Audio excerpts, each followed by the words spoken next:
Hi loves, happy Friday, happy AMA Friday. I'm so excited to be here with you all talking about one of my favorite topics. So if you've never joined us for AMA Friday before, it's my favorite day of the week because all I do is answer your questions and they're always so good. My audience asks the best questions. I'm just so blessed. So this question is all about confidence, which I think is such an awesome question because I think it's actually the key ingredient that holds most hairstylists back. Like, hi Carolyn Liv, you can have all the best haircutting skills in the world. I can teach you all of the best marketing strategies, but if there's that little voice inside your head, or even worse yet, that stylist who works next to you who's in your ear telling you it's stupid or you can't do it or you're embarrassed, right? I know it sounds crazy, but I know, oh my gosh, Carolyn says Pizza and Britt Friday. I love that. I'm going to start calling it that instead, Pizza and Britt Friday. No matter what skills you have, you know how the embarrassment factor sets in? Like there's people around you who say it's uncool to grow your business. And so all these things seep into our head and they affect our confidence. And if you don't have confidence, it's very difficult to build your business. So I'm going to answer this AMA Friday. I'm going to read her a message and then we're going to talk about 5 tips that can totally increase your confidence behind the chair and growing your business and becoming an educator and becoming a salon owner in whatever it is that you want to do. 5 helpful tips to get there. Danielle, so good to see you. Adam, so glad to have you here. Heather, I saw you hop in. Barbie, so glad to have you. So let me introduce myself. Hey, Ketmany, and then we'll roll. My name is Britt.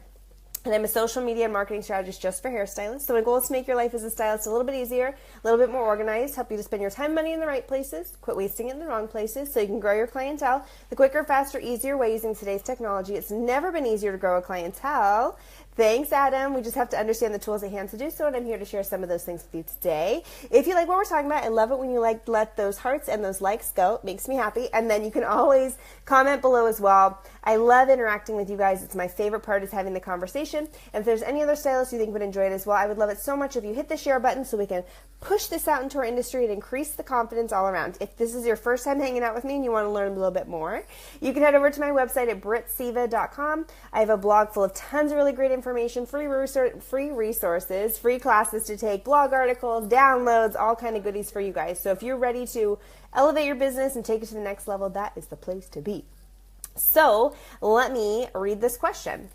So it says, hey Britt, I absolutely love you, which is very sweet. Thank you very much. And your videos are an inspiration. I just wanted to ask a question. I do love being a hair designer and I love going into work, but I'm a perfectionist. Okay, raise your hand in the room if you're a perfectionist. Hello, this is me raising my hand. I'm a perfectionist and a stress ball. Oh, I'm also raising my hand for that. And I freak out inside every moment before I blow dry my client and reveal what it looks like. And I'm just wondering if that anxiety ever goes away. I just wish I was 100% confident and I don't feel like I am. Totally understand. So you know that moment when, especially if you do a new color for the first time or a new cut for the first time, Heather's raising her hand, or it's a new client you've never done before, or it's a different kind of texture, you're in it and you're doing the hair and you start to sweat a little bit and you're like, maybe this is wrong. And then you start to question everything, right? You're like, maybe I chose the wrong profession. Maybe I should go back to being a secretary. Like maybe that was because it's safe and like no one's going to judge me. Maybe I should do that. This is going to be terrible. She's probably going to be upset. How should I charge her? Should I discount her? And you start like talking yourself out of everything. Has anybody been there before? I have. And you just start questioning your entire life. And all it is a blowout, right? And you're just like totally losing your mind over it. That is so real. So when you express, sometimes you feel that way. Everybody feels that way. And can I give you the confidence just to know that even the most successful stylists I've ever met get redos. Nobody is perfect. There's mess ups all the time. That's just called life in general. Every business person has mess ups. Barbie says, that's me. You've been down that rabbit hole before. It's the rabbit hole is real, huh, Barbie? So know that you're not crazy. It's 100% normal to feel those kind of lapses in confidence every once in a while. Does it ever go away? I think it shifts and changes, and the more experience you have, you kind of, it's not that you question, you just feel like, well, this has gone right 95 times, so the 96th time it should go right. It's more like you just have faith that you know it, generally speaking, goes right. But the nerves, I don't think ever go away, and I actually think it's really healthy. I think when we look at people who are egotistical, they have no worries about how the result is going to be because they just think they're the shit, and so there's nothing to worry about. And the result is going to be what it is, and the client's going to be happy. I do not think that's a good place to be living. I think some fear and some nerves are a good thing. I think it keeps us grounded, and it helps us to always provide the best to our guests. So if those ideas creep into your head, it's okay. It just means you're normal. It doesn't mean there's anything wrong with you. Okay, so let's head into the 5 tips. Tip number 1 is stay away from negativity. Who hasn't worked with that negative stylist who makes you question everything you do, right? I've worked with more than one.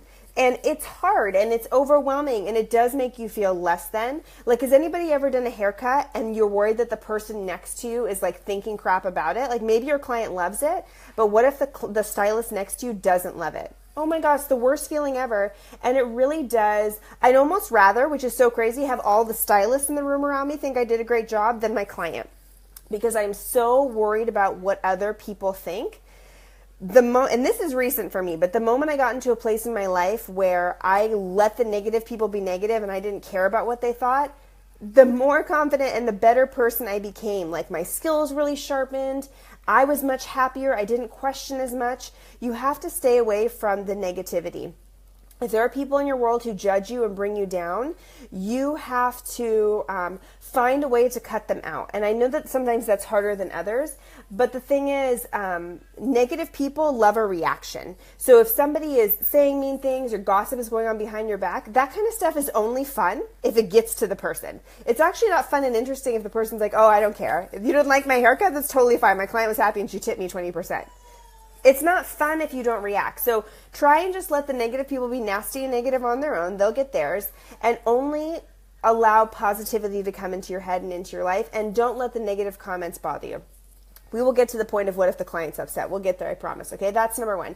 Number 2, change the way you present yourself. So a lot of times we feel the most lack of confidence early on in our career or when we're going through personal struggles. Anyone? It's so true. And the more you can level up yourself, the better and more confident you'll feel. Like Adam hopped in my video tonight and said, I look so great. And I say, thank you, Adam. I got my spray tan today because it makes me feel so confident. So do what you need to do to level yourself up and make yourself feel a little better. It's funny, but the more effort you put into doing your hair and makeup in the morning, getting dressed in the morning, putting on a great hat or whatever it is that makes you feel good, you will walk into your day with more confidence and it will change the way you carry yourself. Amanda, I'm thinking of you. Are you thinking of me? Katmini, so good to see you. That will change the way you run your entire business and your whole day. So Katmini says, level it up. So the way you present yourself is going to increase your confidence too. Okay, number 3, don't accept failure. And I think this is the big one that really gets people is you do a crappy haircut and you're like, damn it, I'm a bad stylist. I just can't cut hair. No, it means that you need to go to class. It doesn't mean that you need to give up and throw in the towel. It means that you need to get yourself educated. Also, if you do something, so this would happen to me. I would mess up on a client and they would express to me that they were disappointed and I would shrivel up and like shut down and I'd get clammy and my mind would start to spin and I would totally get into a panic. Try really hard and train yourself not to do that. Every time you make a mistake on a guest, it's an opportunity to level up and learn more and do better. When the guest gives you the opportunity to fix something, that is a gift. The guest who leaves unhappy and then talks crap about you all over town, that's the worst case scenario. When you're sitting in a chair and the guest, you spin them around like you asked in your question and you're nervous about what they're going to say, the best thing they can do is say, I like it, but this feels a little bit short. That's a gift. She trusts you enough to fix what's going wrong. No worries. I can fix that for you. We can change that. What do you mean by short? Do you like the angle? You can start asking those kind of questions. That's another trick too. If you're starting to get nervous and you feel like your confidence is down low, start asking more questions and just start talking before you pick up the scissors or the color or whatever it is and really get to the root of what it is that's not feeling good to them. So the more questions you can ask, the more confident you'll feel and the more confident the guest will feel too. So keep asking. Just go ahead and keep asking. But don't accept the failure. So at the end of that haircut, once you've survived, pick up your smartphone and look for a class that you can take on how to sharpen your cutting skills because accepting failure is the quickest way to flush yourself out of the industry. Heather says, I always thank them for giving me honest feedback. Heather, I love that because it truly is a gift, right? So awesome that they'll tell us that. Okay, and then number 4 kind of leads right into that, be prepared. So this is about kind of the way you market and brand yourself too, but I've shared with you guys before that when I branded myself, I made sure that I was not attempting to attract anyone with short hair because I knew that was not my jam. And if I had wanted to become more of a short women's cut specialist, I would have had to take more classes. And there's a lot of people who are like, I want to be a vivid specialist. I want to be a extension specialist, where do I start? And it's like you educate yourself, you do models, you do what you need to do so that all those nerves don't bubble up and you already have the confidence. Because it is hard to start at square one. So set yourself up with great education so that you come in prepared and you'll feel so much better. A lot of times our nerves and our confidence are shot when we're attempting to do something that we're really not skilled or educated enough to do. So start there. Okay, number 5, and this is maybe my favorite, is you can't please them all. And that was a really big thing for me too. I had this one woman I'll never forget her. There's only one woman that affected me this way, where I did her color. It was the first time she came in. At the end of the visit, I looked at her and thought, damn, she looks good. Like, I knew I changed her life and she looked great. Literally, tears. She started crying in my chair and I was like, what is happening right now? I looked at her and I couldn't even comprehend. I did everything we talked about in the consultation. Everything felt great. Crying. I did not know what went wrong. I started to panic. I turned to my salon owner and was like, what is happening? And he was like, you can't please them all. It's okay. You did a great job. She looks great.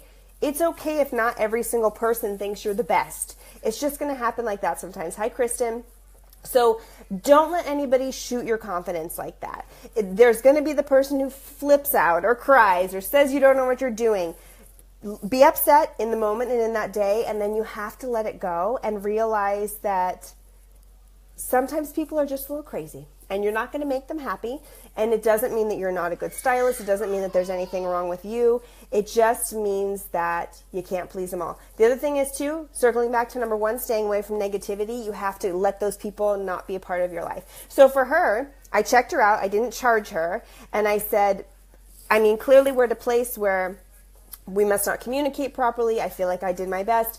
You're not happy, and I can completely see that. There's no charge for your visit today, and I wish you the best in finding a new stylist at another salon. And I made it very clear that we were breaking up because I didn't want that kind of negativity in my life. If at the end of that visit I had said, oh my gosh, come back and we'll fix it and make it better, I would have dreaded her coming in. It would have completely shot my confidence, and I would have been on pins and needles the entire time she was sitting in my chair thinking, no matter what I do, you're going to end up in tears again, and it's going to be horrible. So make sure that you have the belief in yourself that it's going to be okay. So to sum it all up, stay away from the negativity, take as many classes as you can. Have you guys ever heard the saying, like, dress to the level that you want to be at? So even if I heard this amazing story about this salon owner who was doing okay, but wasn't where she wanted to be. A product brand rep actually told me this story. He worked with her, and she only wore very high-end clothing. Chanel, Prada, Louboutins, very nice stuff. And he's like, but I think she only owns like 5 outfits because every time I see her, she's wearing the same thing. So she looked like $1 million, but she had probably spent her entire year's wardrobe income just to buy these 5 outfits. So if you saw her on any given day, you'd be like, man, that woman is successful. But this guy who sees her all the time, and probably her staff knows, like, well, she's dressing up for it. She's trying to make it appear that she is that way. So that does help too. Level up, do what you need to do to make yourself feel good, educate yourself, be prepared, and just know that we all start somewhere, and those ideas of lack of confidence will creep in and will creep out, but don't let them get you down. You are in this industry for a reason. You're in exactly the right place. Life is a journey, and you will get to where you want to go. So much love to you guys. Have a fantastic day tomorrow, and I'll see you on Sunday for Woo Woo Sunday. So much love. Bye, you guys.